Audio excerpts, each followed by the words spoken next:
Amen. Mais le dire, c'est mon cœur de Nzamato Sekabi.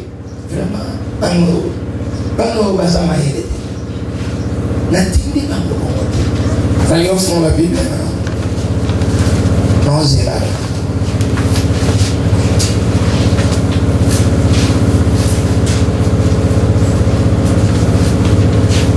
Je ne sais pas pourquoi est-ce que nous avons pendant, j'ai compris le témoignage, c'était ne voulait pas que je quitte ce thème. Alléluia. L'importance de la délivrance. L'importance de la délivrance. Aujourd'hui, sous terre de la dimanche, alléluia,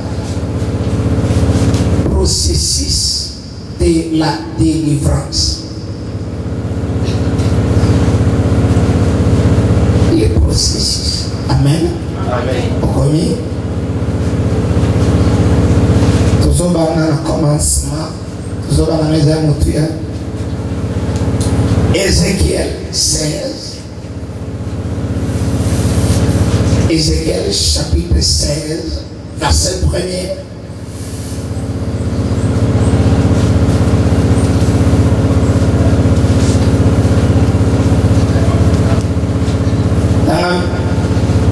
Verset 1er à 4. Ézéchiel chapitre 16, premier verset jusqu'à 4e. Amen. Amen. La parole de l'Éternel me fit adresser en ces mots.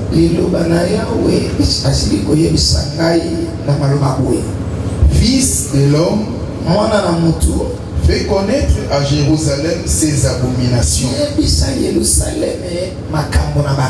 Tu diras, ainsi parle le Seigneur l'Éternel à Jérusalem. Par ton origine et ta naissance, tu es du pays de Canaan. Ton père était un Amoréen et ta mère une Étienne. À ta naissance, au jour où tu naquis, ton nombril n'a pas été coupé. Tu n'as pas été lavé dans l'eau pour être purifié.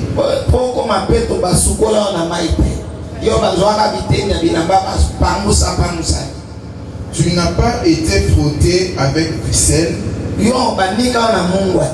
Tu n'as pas été enveloppé dans les lames. Amen. Amen.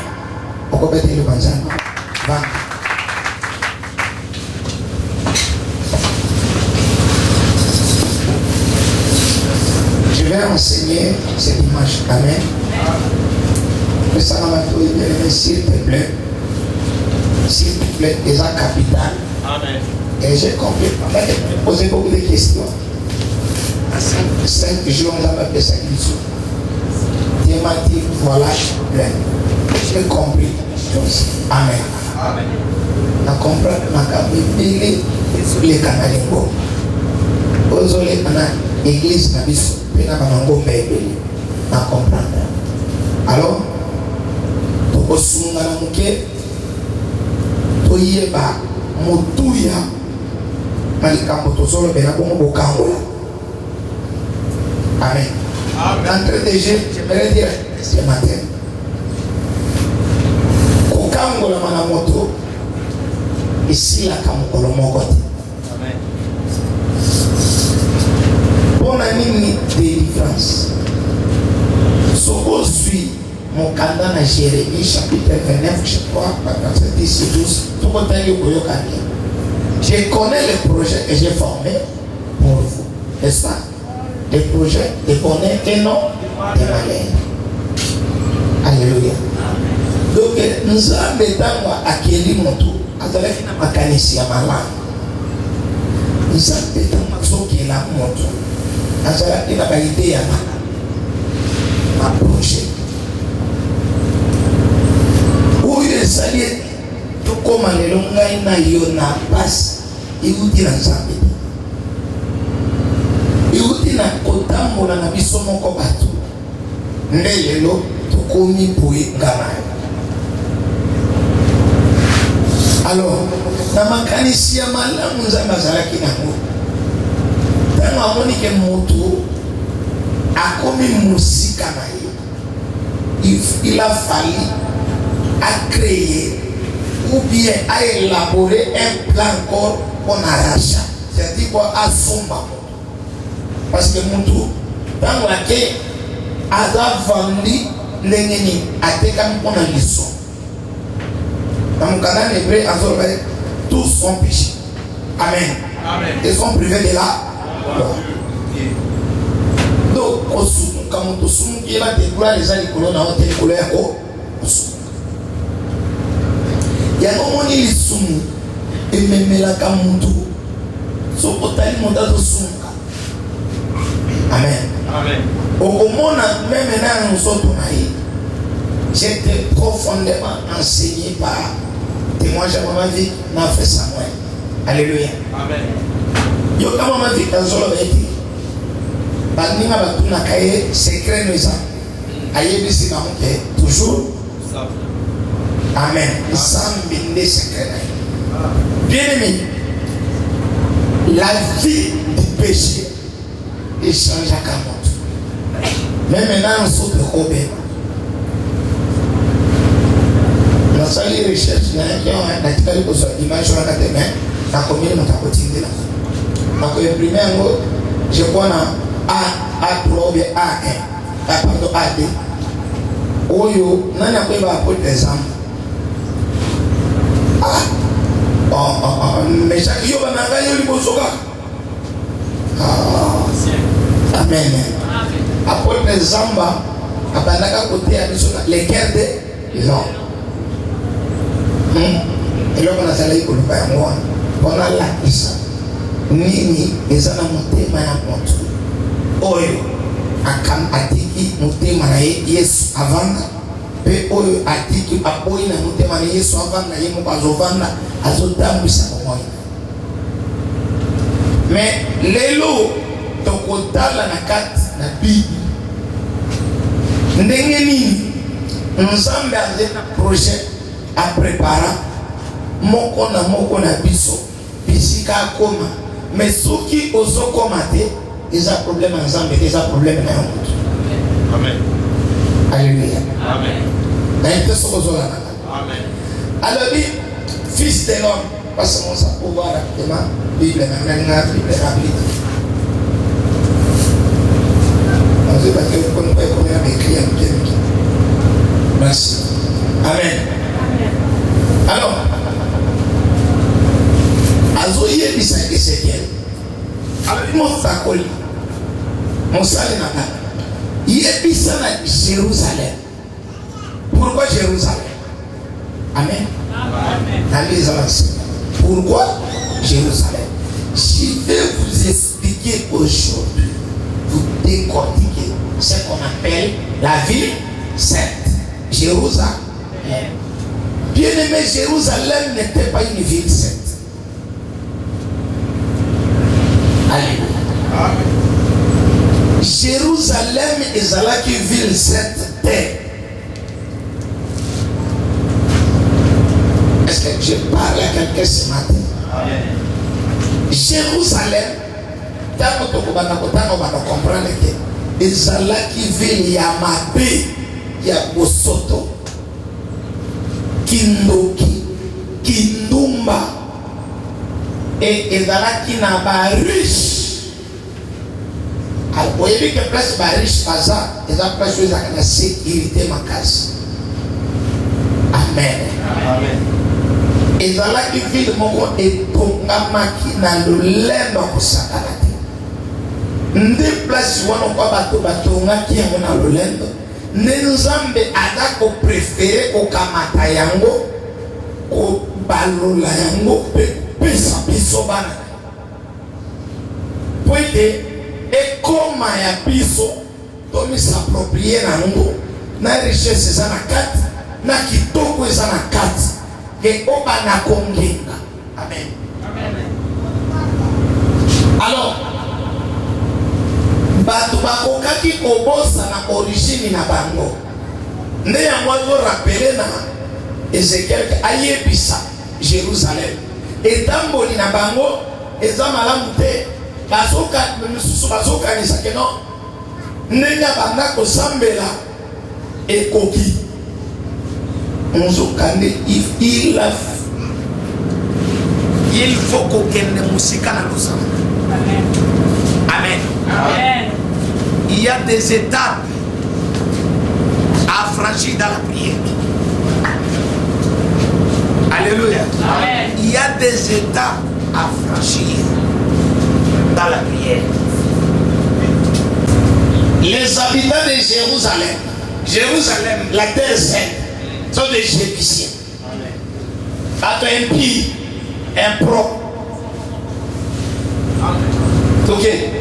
Et les Jébusiens ont habité jusqu'à ce jour dans Jérusalem. Les Jébusiens ont habité jusqu'à ce jour. Jusqu'à ce jour où, pendant qu'on m'a dit avant David aye, Jérusalem est toujours occupé par les Jébusiens. Entre-temps, tribu à Benjamin Bébassa. Amen. Avec le fils de Benjamin. La maison de Joseph monta aussi contre Bethel. Et l'Éternel fit avec eux. La maison de Joseph fit explorer Bethel, qui s'appelait autrefois Luz. Les gardes virent un homme qui sortait de la ville et ils lui dirent: montre-nous par où nous pourrons entrer dans la ville et nous te ferons grâce. Amen. Amen. Écoutez bien aimé la délivrance. Dans nous avons maintenu Moïse, personne n'a pas ici. Nous avons maintenu Moïse à Bénissa par Israël. N'est-ce pas? Amen. Israël s'est constitué de 12 tribus. Vous savez quand même? Amen. Et tout ça, normalement, tous les tribus Israël. Ils ont 11. Parce que les Lévi bazaki na tribu territoire. Disons. Territoire où bazalaki ba kabola. Onza bazalaki koyebisa Moïse ke mboka na pesi. Ezalaki po akabola yango na bana 11 o bapotami na libungu. Tozola na mama. Amen. Est-ce que nous sommes ensemble? Amen. Baba bapotami na libungu ya Jacob, appelé Israël. Et puis bazalaki na tribu moko na Joseph tribu na ye et kabona ki na demi-tribu de Manassé et demi-tribu de Ephraim. Ephraim na Manassé bazalaki ko constituer tribu moko. Nde akotisi bango Jacob ko azali ko pambola bana na ya biba oyo yoboti bango na za vivant a 18 ans mo pe akotisi bango na biba. Amen. Amen. Amen. Alongoli Balewi bazui mabe bazui elo. Mais les restaurants tout bazala qui na mabele. Tant Moïse a confié pour tout chrétien la prédication de quitter Jérusalem, pardon, Égypte, Kobima et sa délivrance. Amen. Amen. Pour les Israéliens lelo kokangola manabango eza kobima na Égypte pe kokota na mboka na elaka. Amen. Tozoka na mboka. Amen. Alors, tango Moïse akufi, Nzambe akoya kosisite ki Josué.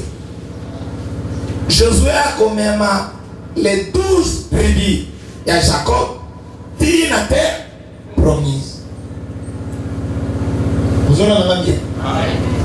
Bakundi basali conquête, ba conquérir ba territoire. Tango Josué azotambola na les 12 tribus, bien aimé, tango bakoti na bamboka wana, tribu na tribu azalaki kozwa mabele na ye. Soko continue okomona ndenge Josué azalaki kosala partage. Amen. Amen. Tozoyoka na malamu. Amen. Ayebisi bango tango Moïse azoyebisa Pharaon tika biso tokende tokende kotumbela nzambe mbeka tokende kokumisa nzambe na biso tokende kosalela nzambe na biso kuna na mboka oyo apengi biso mpe aponeli biso epai wapi lauku lele e lelien bamboka yango eza nini eza nde mboka ezalaki vide te na nini oyo kamabi ezalaki vide te ezalaki occupé par les Égyptiens, les Éthiopiens, les Cananéens. Amen. Amen. Au côté de Bazalaki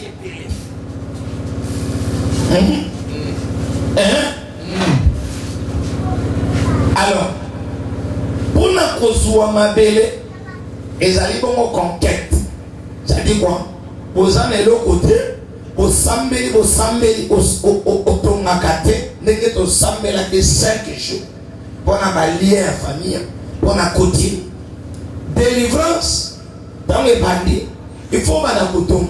Amen. Amen. Il faut oser mosala. Il faut conquérir et le koyaki konoka, n'est-ce pas? Amen. Nzambe akamati tribi moko apesi bango commune à Kalam. J'aimerais comme ça. Amen. Alléluia. Amen. Alléluia. Amen. Tango babandi kokende Josué abandi kokabola bangabi omoni Kalam yo Jida bino kuna omoni kasango Simeon yaka oya ya mwa. Alléluia. Amen. Dan yo limité ezokota. Amen. Alors, est-ce que Kalam est-ce que limiter sa vie pour comment il faisait maintenant? Azala il faut ça là, ce qui est comme tour, il y a tribu mon copain sur Kalam, à aucun ko senga renfort.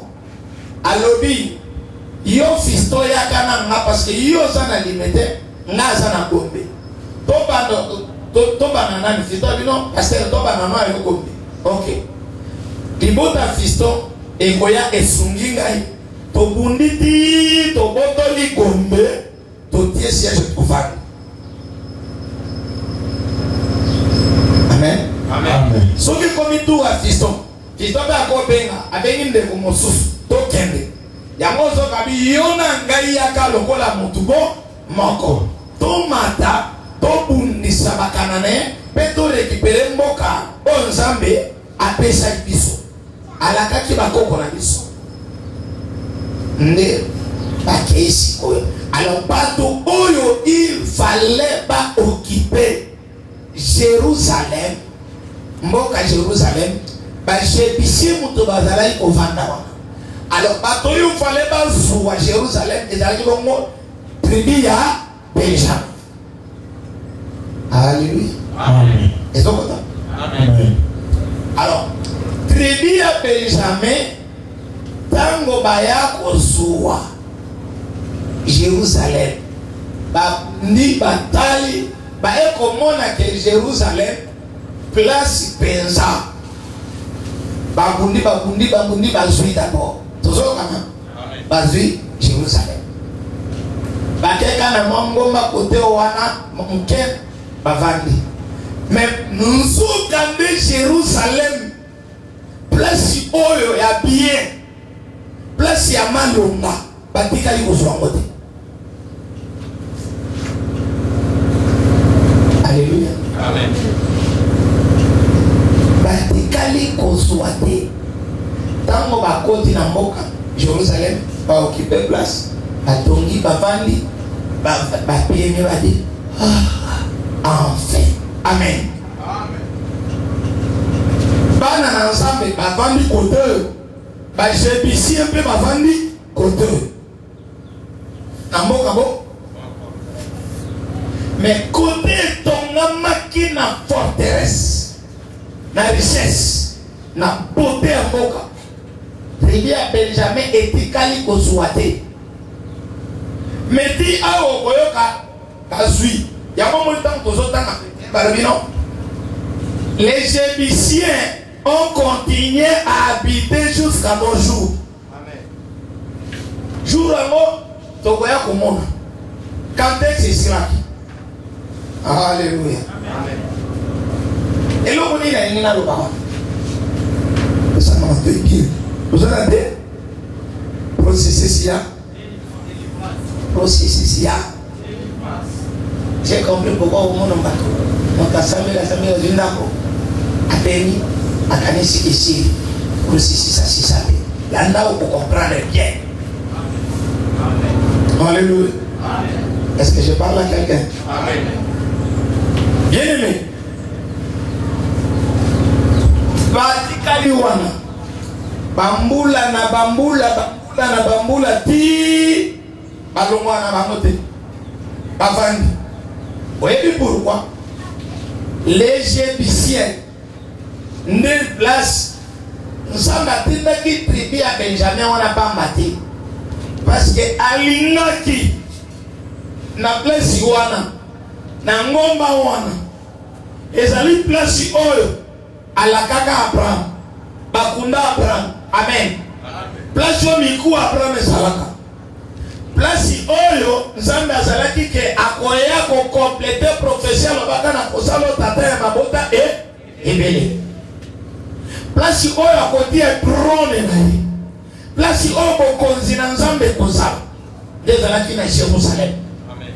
Mais batu bazoya bao bazwi mission ya kudélivrer place wana po bazwa yango olie bakontinue na suka non ntango bakomi bakoti na mboka babandi kolia bakobandi kolala bakomi na kimia mpo na bango balobi en fait Dieu merci parce qu'opesi biso mboka na elaka.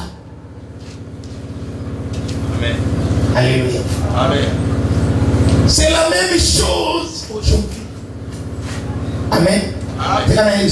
Au moins 5 jours de l'eau, ça va. Sortez monsieur Zolé. Amen. Parce que bitumba oyo tolongi tositoleki. Mais misusu etikali na eza liboso na biso. Pourquoi le Seigneur permet ça? Dieu permet ça en fait que ton matanano n'a pas capacité. Nous avons koki kondimate maneti ezobunda bazana ba arme moko ya makasi yo za bien armé te atinda yo na front okufa. Amen. Alléluia. Amen. C'est que Dieu permet akobanda na yo o gagner nano ba molomolo nasi. Après amatisi yo niveau ya bitumba. Après amatisi yo niveau ya bitumba. Pourquoi? Parce que c'est toi qui sera le David. Amen. Je parle à quelqu'un. Vous allez comprendre. Ce sont les enseignants. Alors, un Chronique. Est-ce que tout le temps vous l'a bien? Amen. Tout le temps vous l'a bien? Amen. Un Chronique. Chapitre 11. Versets 4 à 9.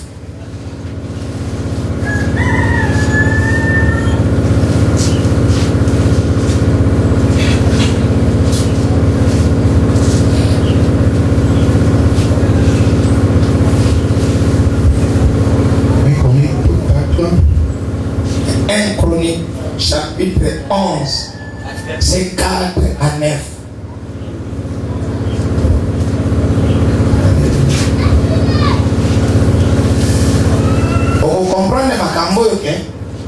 Oh, église, on y va dire ça, vous avez un église, une vie de prière, et où t'as. Amen. On t'entend quand il s'est dit, n'a commis moi pour l'ata, moi ma foutani, n'a qu'à ce qu'il y a mon état ma bénédicte. Le Seigneur m'a dit, nous avons bien saisi sur ma cambote. Amen. Nous avons bien sur ma cambote. Place na biso ya cambote, ça y est. Place où nous allons passer spirituellement, ce n'est pas l'endroit ici, non. Dieu t'a appelé, Omonio, aux amis millionnaires. Amen. Maintenant, aux huit à $1000, on va dire aussi 5000. On va dire, on va dire que c'est un dame, on va dire merci pour Pampoline. Donc, on est dans ma vie, on a de l'eau. Est-ce que je parle à quelqu'un? Ce n'est pas ce que Dieu t'a appelé. Non. David marcha avec tout Israël sur Jérusalem. Alléluia. Amen. David marcha avec tout Israël sur Jérusalem. Qui est Jébus. Là étaient les Jébusiens, habitants du pays. Amen. Les habitants de Jébus dirent à David, tu n'entreras point ici. Yo, petit, peut-être qu'il est évité. Tu vas tomber dans le solo. Amen. Amen. Mais David, papa, non. Comment on a bien là? Comment on y a? Batobaya avant. Bakokate. Batobaya avant. Bakota wate. Tu es un pauvre, minable, même Saoul. Bakamwa tika lokokate. Yona, ça, les Jébusiens, c'est comme ça qu'ils traitaient David. Allez-y. Mais David s'empara de la forteresse des Sion. Amen. De quoi? Forteresse. Tant na kala bitumba ezalaki bato bakotia babunke kotimola bakotisi mandoki babomami abokokanga bien te sujet okokota nango ya 3 jours à 5 yango baforteresse. Amen. Ikundama. Bien aimé, les forteresses, ce n'est pas donné à tout le monde. Parce que tribu à Benjamin va céder à Batika Ango. Va vivre à Bango. Amen. Sache-le très bien que vie ou renverser dans ma forteresse. C'est comme ça. Partir à délivrance, c'est non excessif. Mais le processus continue. David s'empara de la forteresse de Sion, c'est la cité de David. Amen. David avait dit, David a levé, quiconque battra le premier le Jébusien sera chef et prince. Joab, fils de Thérouja, monta le premier et il devint chef. David s'établit dans la forteresse, c'est pourquoi on l'appela cité de David. Oui, il fit tout. Le Seigneur vous en parle. Les endroits où les Jébusiens occupent comme des gommets. Alléluia. Amen. Comme des ngaliema. Que vous renversez. Il vous appelle pas vous gagner Kalamou. Non, ce n'est pas ce que le Seigneur vous appelle. Quand il gagne Kalamou, dis-toi que non, les Jébusiens demeurent encore à Jérusalem. Amen. Est-ce que je parle à quelqu'un? Allez-y. Il fit tout autour de la ville des constructions, depuis Milo et aux environs. Et Joab répara le reste de la ville. Amen. Verset 9. David devenait de plus en plus grand. Et l'Éternel... Pardon, papa, est-ce qu'on m'a dit David devenait grand? Non. Alléluia. Amen. Écoutez, c'est un enseignement. Amen. Est-ce qu'on a dit David devenait grand? Non. On a dit quoi? De plus en plus. De plus En plus. Pour toi, tu te poses des questions. Tu n'as pas compris. Amen. C'est un processus. C'est comme ça, si tu comprends les enseignements d'aujourd'hui, monte-toi à une église, attends comme serviteur, attends comme pasteur. Amen. À côté de l'Osamboté. Pas aider un processus.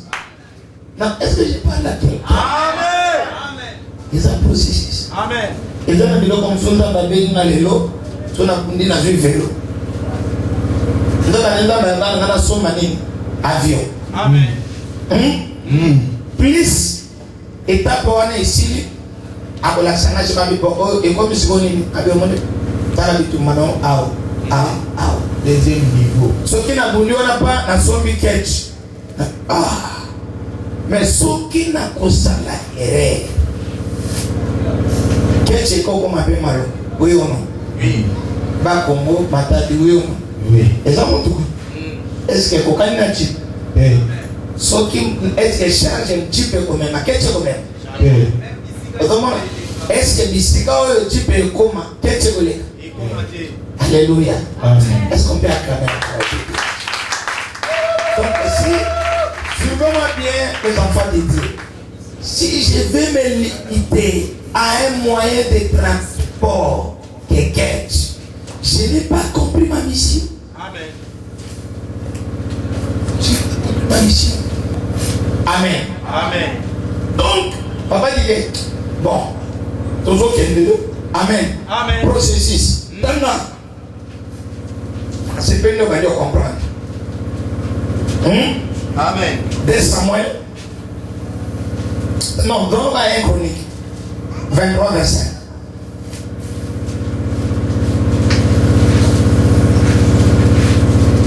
Autant nous sommes pas expliquer maman ton gagneta. 1 Chronique 23, 25. Car David dit, Oui, David a lobby. l'Éternel, le Dieu d'Israël, a donné du repos à son peuple et il habitera pour toujours à Jérusalem. Amen. Toujours là. Amen. Car l'Éternel a dit. Alléluia. Amen. Voyez où lobby. Nous avons apprécié Jérusalem aussi. Amen. Amen.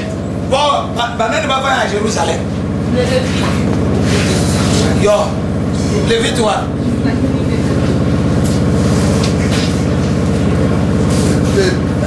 Le peuple, alléluia. Amen. Le peuple. Amen. Amen. Je veux comprendre le matin, alléluia.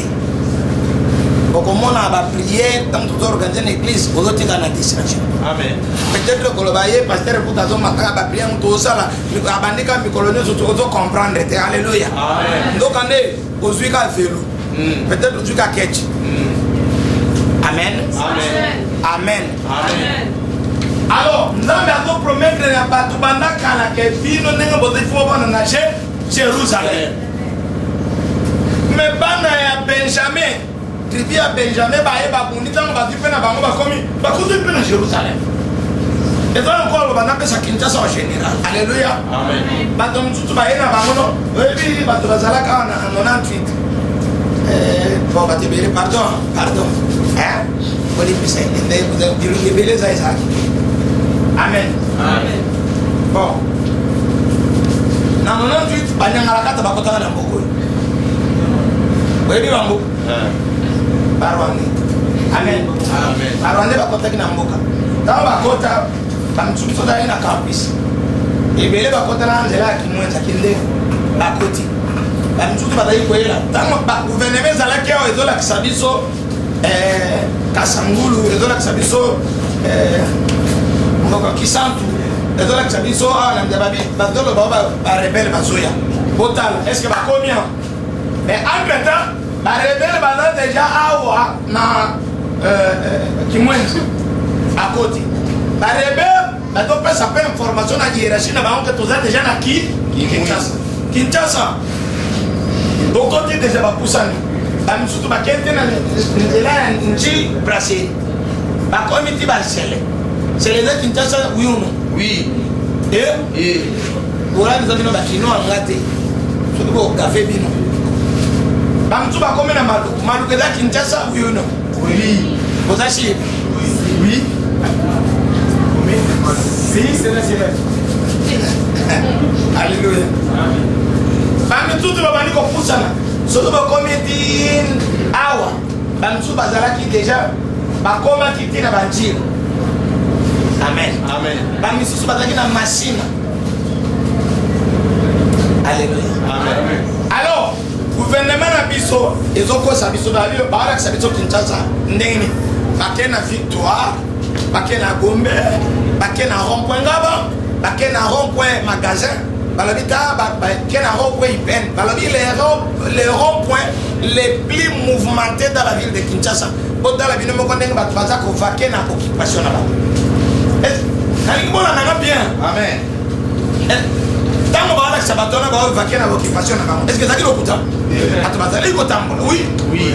Amen. Amen. Tant que vous avez qui s'appelle la commune à Kalam, pardon, Namalou, Nansele. Vous avez vu l'occupation?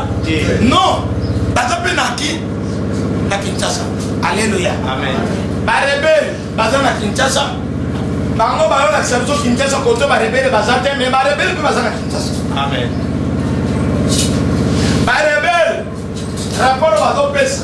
Batini bango kuna Michel da ke kuba conquérir nini Kinshasa mobimba. Tozoyoka. Amen. Tozoyoka. Mais bango baye mission na bango bazo 4 communes balobi tozo Kinshasa. Est-ce que bazo Kinshasa nyoso? Alléluia. Bakoki kovanda pe wana koto na koto kokokani makasi ekomine banetalize bino bakomine mosusu bango avanda bakomine misope gouvernement evanda. Amen. Amen. Nazongi sikoyo na mboka na biso Kongo to viva makambo. Est-ce que tu parles à quelqu'un? Amen. Non, t'entends. Barebe RCDML, RCDKML, MLC. Dans tout le monde, on a tout. Bazalaki na rébellion, n'est-ce pas? Amen. Dans Bazalaki na rébellion. Puis il n'a pas Bazalaki va comme qui? Baboto la Kinshasa. Batika koko mate, pe baboto la té. Ente soye. Amen. Mais c'était ça l'objectif. Bato batina bango, badimisi mbongo na bango balobino. Bango baza un projet sur Kinshasa. Mais bango bato baye batikali kokoma Kinshasa te bazumbo kandamu. Babani pe ko exploiter. Na éviter so boyebi ke ba rebelle ndenge bazaleli kuna basinya ba kona ba société musoso. Bazala ko exploiter ba minerais et puis ba koma ki na mbongo. Amen. Toujours. Mais est-ce que dans zone Kinshasa? C'est ce qui est arrivé à Jérusalem. Bato bakota bazwa parti ya mboka batonga bavanga baosa ya nzambe rapport balobi soki tozeli lokuta tala biso na kati na Jérusalem. Amen. Mais le dire c'est mon cœur de nzambe ato sekabi vraiment bango baza mayele na tindi bango na ebisi bango il faut badu na pour na une place nini trône nanga ekotongama esika lingenda ekolongwa te.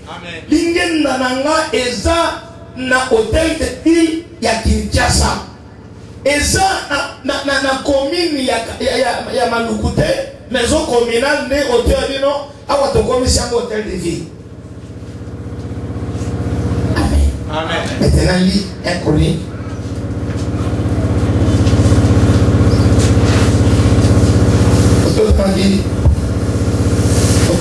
Déjà 2 Samuel 5. Comment quand pourquoi on peut ça passage 2 Samuel chapitre 5 par rappel à verset 5. 2 Samuel 5 verset 5. À Hébron. Qui connaît Hébron?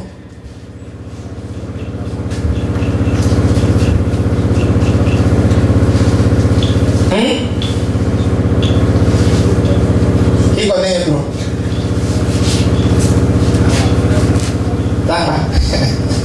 À Hébron, il régna sur Juda 7 ans et 6 mois. C'est lui qui était à Hébron. Hébron, c'est la ville où on avait donné à Caleb. Amen. Amen. Et Hébron devenait la ville, la résidence officielle, le siège où habitait David. Cité de David, quand on dit cité de David, c'est Hébron. La ville de David, c'est Jérusalem. Amen. Les gens ne comprennent pas. Amen. Alléluia. Amen. Vous Vous allez comprendre. Dans la papa dit. Et à Jérusalem, il régna 33 ans sur tout Israël. Si tu prends 7 ans et demi que David est resté à Hébron comme cité, il a fait que 7 ans et 6 mois. Amen. Mais lorsque David a compris, alors Bible il a dit makanani, autre fait qui prière lundi vendredi, je vais comme une neni à 7. Nazi Moussala, mais Moussala nous, ils ont permis de dire qu'il y a ton gâté. C'est un pasteur. Il y a un dit que Nazui, papa, Ngana Linisu na Bunda. Bunda pour nini Susu. Maman, Susu, c'est un pasteur. Na komi Dubai ya solo, nengo lo bali. Mais contenez mi balé. Naza mutonai kuna frete pakebo. Amen. Amen. Est-ce que non on va nous tout monde? Bon da bino tu na Dubai, bino tu boko so ba visa. Bino tu boko la na hotel. Hein? Est-ce que na kosi? Mais fond ezandenge moko. Bon. Nabash. Abisa. Papa, moi je suis là ici. Soki okende na pesa rombo mo boyi rombo pas church grand hôtel ni hôtel du fleuve boyi ke ba mena bisika bana côté wana yoko mono biloko bato bino tu bozawa La ville à Kinshasa. Carte d'électeur tout ça. Mon doigt place wana pour sa carte d'électeur à lui résident à qui? À Kinshasa. Oui ou non? Oui. Mon doigt na makala ou bien Kalam résident à Kinshasa. est-ce que vous en donnez mon coup?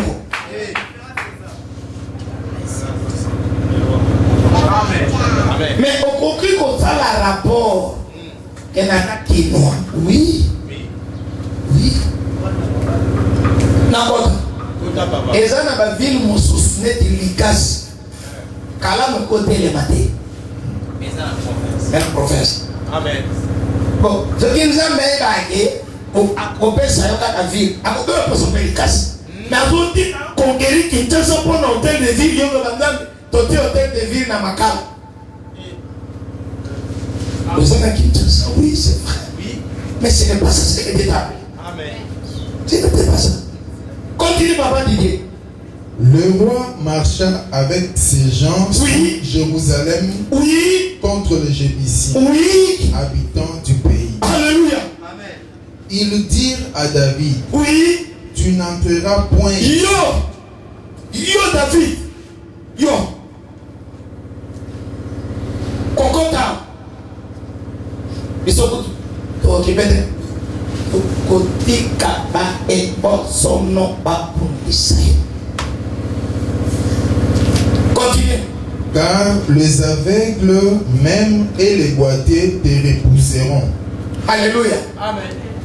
Ce qui voulait dire, David n'entrera point ici.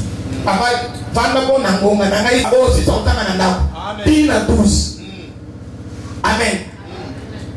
Bien aimé, tant David a remplacé les rois. Amen. Amen. David a muni bituma ake kosuwa ville ya Hébron. Hébron ezalaki place oyo Saul atiaki trône na ye pe azwi yango akomi kovanda wana. Tozoyokana. Amen. Tango avandi wana azuwaki na ye Jérusalem mobimba te. Alors place avandi nde bakomi kobenga ngo place ya David. Place est-ce que totalaki na passage on a expliqué dans 1 Chronique 23 verset ba mangoma nyoto to ye sangani balobi lokolo komi mokonzi na biso. Na ebite so na Jésus tout monde. Amen. Abo reconnaître na tabiki lokolo komi mokonzi na biso. Biso to koloba les sous te. Ndenge zabu sala na biso ndenge oli. Biso to bando to sa. Peuple sali alliance. Peuple mi se soumettre. n'engrais simplement que na Hébron David déjà comme roi. Amen. D'accord. Amen. Na Hébron David a comme déjà roi. Mais David a besoin de Jérusalem. Amen. Donc on est parti au même bateau Naya Zoua et pas un Jébusien et c'est là qui est protégé. Peuple ennemi mokonzi na Hébron. Nzambe azomona ye mokonzi na Jérusalem. Église de la musique.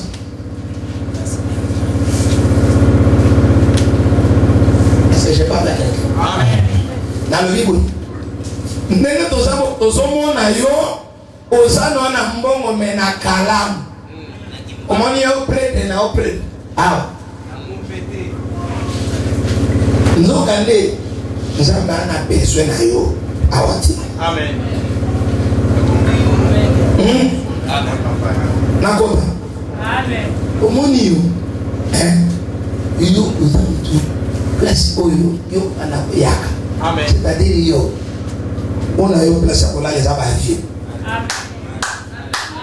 Le coup comprendre le coup ayo comprendre c'est comme ça aux hommes on allait là bateau baza stationné bateau baza na vie standard. Amen. Or ce n'est pas ce que le Seigneur nous a appelé.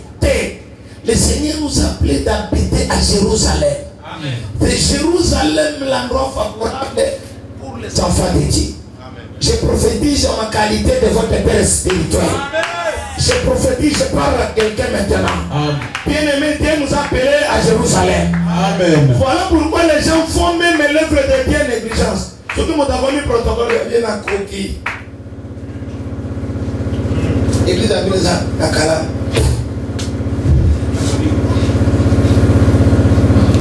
Il y a un protocole pasteur. Mota komi nenga protocole pasteur nenga zabu akanisha koki. Amen. Ebo moninga. Va prier pour la porte de Moïse. Bino mota na yisi no mota koki na église. Amen. Amen. Wana musala ni maseki. Jeune. Mbulo bino kiki. Bino kiki. Ma forteresse était pas soit comme on a ma sécurité. Même David et mon télé m'a dit David a sali défi à sélectionner. N'était pas au grand qui kota. Alors il n'a komata na Jérusalem pour abunda. Soka bundi na konomé mon konzi. Amen. Ta, et là moi général mon bata diriger tout. Même à Koloba chef de l'État, RDC est gagnant pour Kawana. Mais c'est tout quelqu'un qui tout bitou. Mais général à mon goût. Même maintenant, mon temps au Bouga, au général. Amen. Même maintenant, ils ont besoin de yo.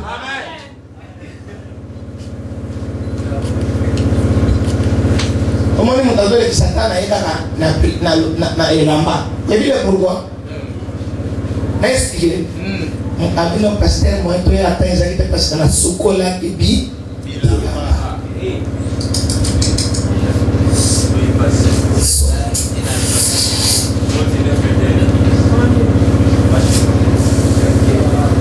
bato boli misaka na retire wana na kulu bango te ba sona son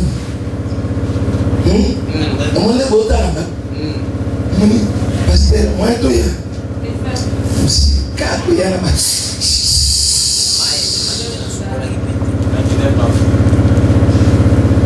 ngale bo mona tuna za église na te e ko marcher te. Amen.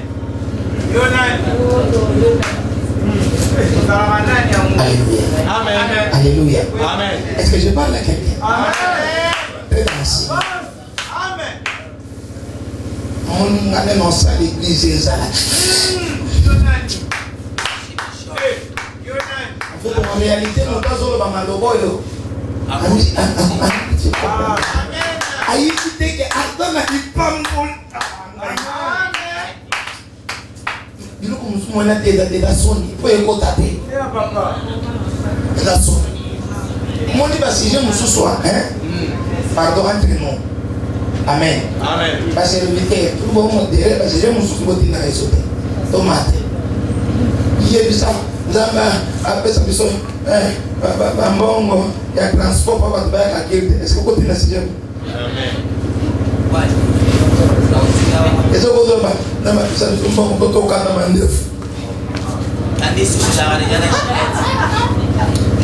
est-ce que vous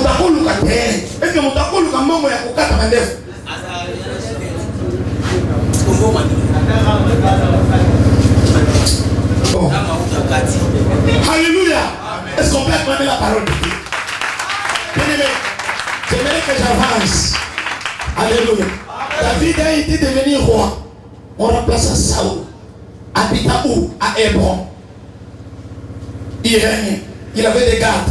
Alléluia. Amen. Mais nous sommes dans le monde à Hekakate. Le Seigneur ne le voyait pas. Il dit, David, ce que tu fais là, ce n'est pas moi. Moi, je t'attends un peu plus haut. Plus haut. Amen. Pourquoi? Parce que ce que tu vas conquérir aujourd'hui, David, là, je vais mettre ma vie. Moi, Seigneur, je vais y habiter. Ça deviendra ma vie, conquérie par toi. Amen. Je te dirige demain. Amen. Parce que moi, je vais y habiter. Mais avant que j'habite, c'est toi qui vas entrer. Toi, David, entre. Parce que c'est lui qui viendra, le Shiloh d'Israël, qui va maintenant habiter là-bas. C'est lui qui viendra pour délivrer mon peuple. C'est lui qui viendra, il sera là, à Jérusalem. Là, ce n'est pas Hébron. Hébron là, c'est toi. Et Hébron là, c'est petit pour toi. Pour le prêtre, et David il resta. Na tout le monde va te faire ça. Na tout le monde va te faire nous allons Hébron. Tu connais David et Maganatongo, tu as hôtel de fleurs David. Banane Magana,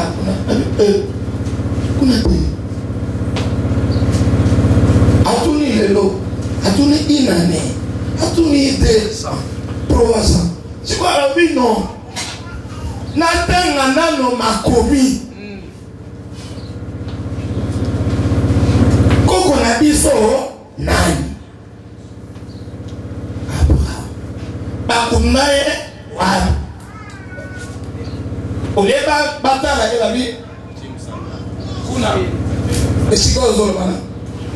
Donc biso tozabu. Fleur tokotia na cimetière. Ba aromate tokotia na cimetière.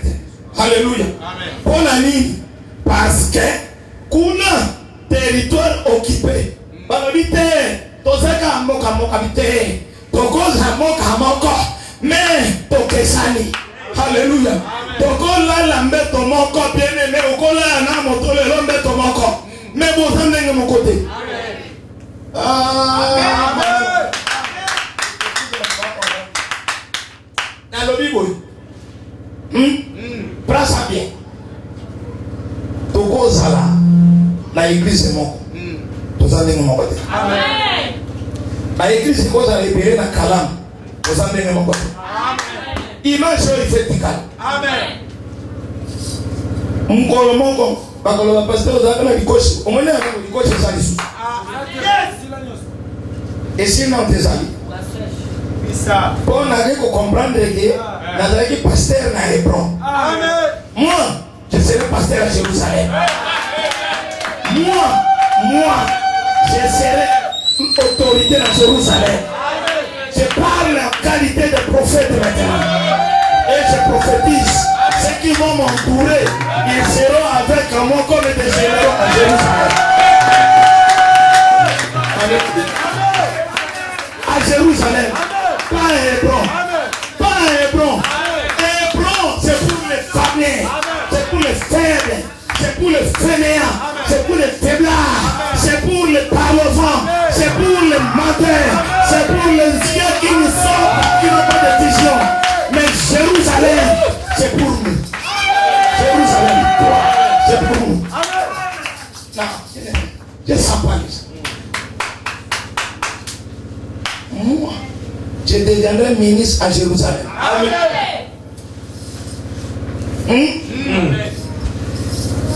Oh, ata belinga ate kana tumunabino. Mobala ko linga. Wait, miss, money. Okoti na kati.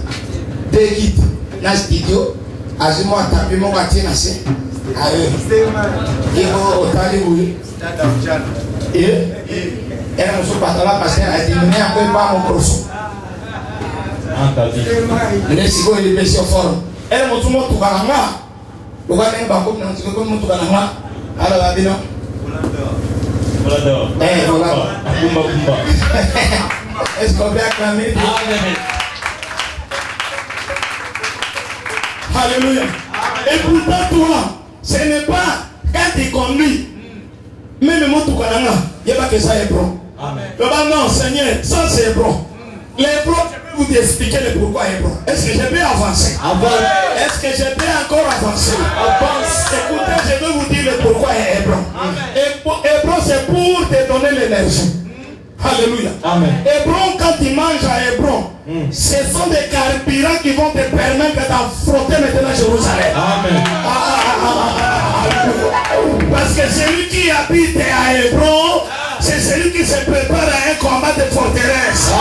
Donc j'aimerais dire à quelqu'un ce matin, ce que nous avons fait, nous sommes déjà à Hébron. Amen.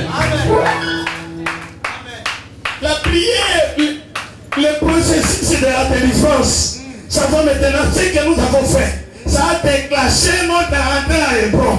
Mais il faut maintenant que nous entrons tous où? À Jérusalem. Pour jeter les Jébusiens. Les Jébusiens ont construit des forteresses. Les Jébusiens ont des chars. Les Jébusiens ont une armement incroyable que tu peux regarder.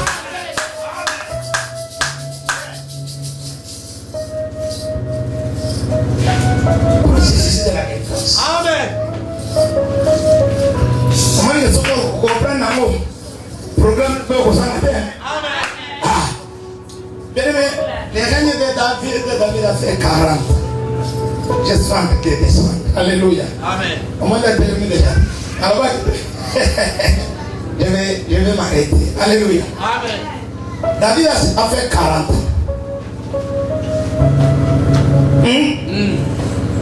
Papa dit, il place moi. Oh, t'as gueulé à moi. David a fait combien d'années dans Hébron? 7 ans et 6 mois. Il a fait combien maintenant? 33 ans. Alléluia. Au lieu pour toi, ça a 40 ans, alors ici.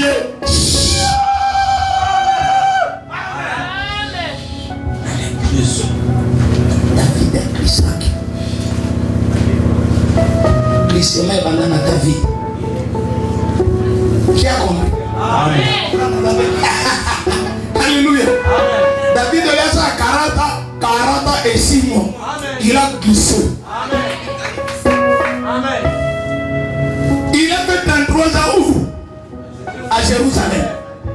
Mais s'il s'est contacté à Hébron, c'est pas aidé. Amen. Mais comme il avait compris que c'était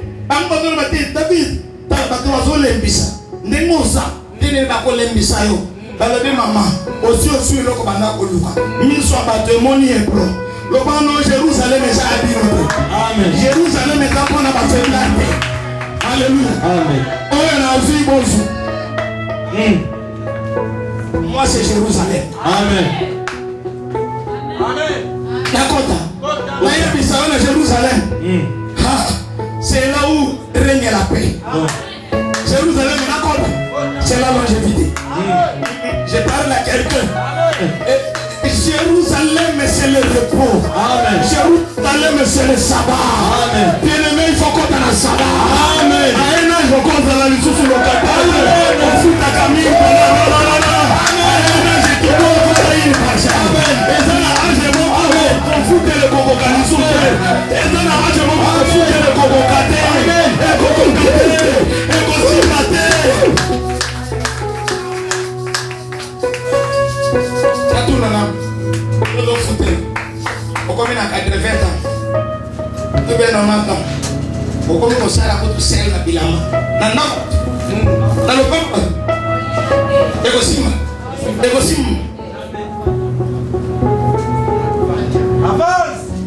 J'aimerais que quelqu'un décide et sorte.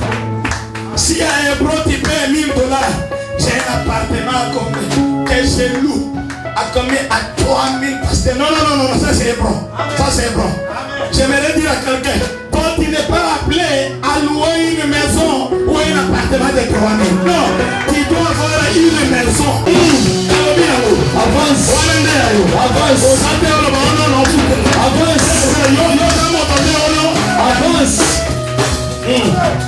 Alors, non, ce qui n'a même motoka. Alléluia. Ce qui n'a même motoka sans mawa. Dieu a montré le chauffeur. Pour ma camosa nango et coca et sauté au même. Téléphone est sonné. Téléphone est sonné. Dossier, réunion. Pardon de la décision. Toi qui n'es pas quelqu'un à l'écran. N'a rien peur de mon cause de mon puissant. Mais vous ne pas pour la les processus de la délivrance de notre église commencent maintenant.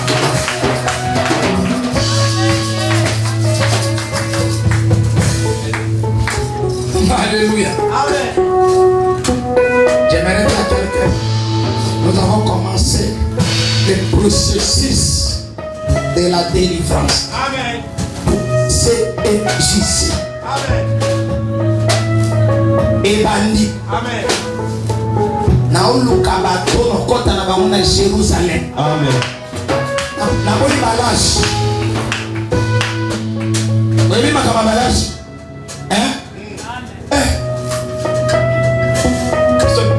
Vous avez église ni. Et au change. Église dans une pénétration spéciale. Au balage.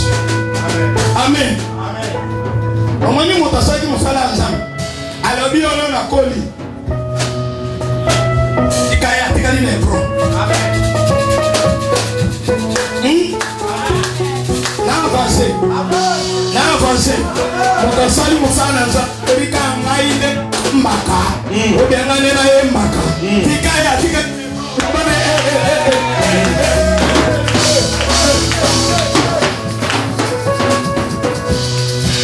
Loba na yewe. C'est libéré.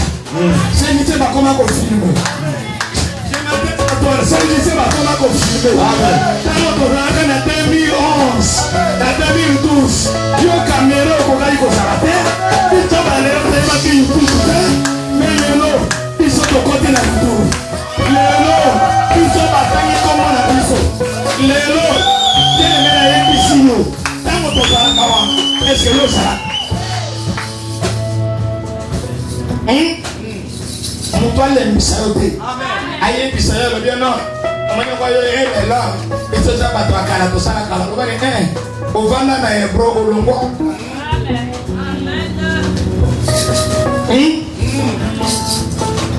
C'est le kujikina batu bokoka. Izo tusalia otada ni tunai. Yoza Benjamin. Yoza tibia Benjamin. Amen. Biso to sabatati. Amen. Bino movanda na bibo ganye na bino service. Pozala na bino na adela. Amen. Obeta na bino na solo na adela. Mais ni solo ya YouTube. Oye bisa biso te. Amen. Bino bosuka na Hebron. Biso.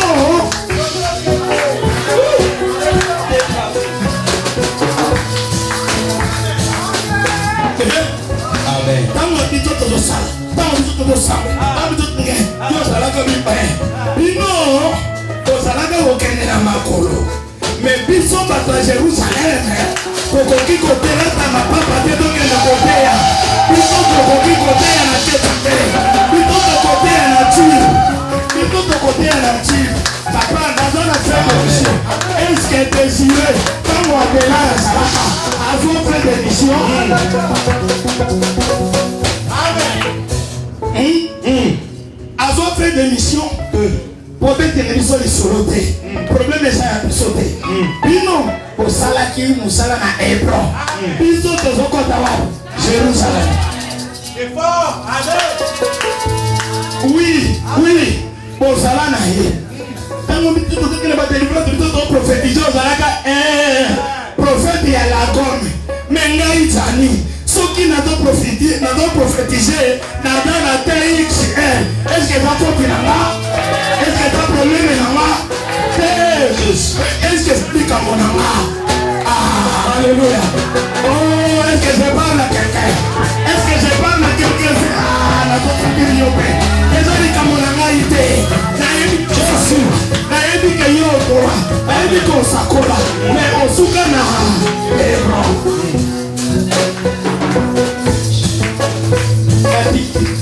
Amen. Mais Dieu, c'est mon cœur de l'homme à tous ces cabines. Vraiment. Bango basama yele. Natindi bango.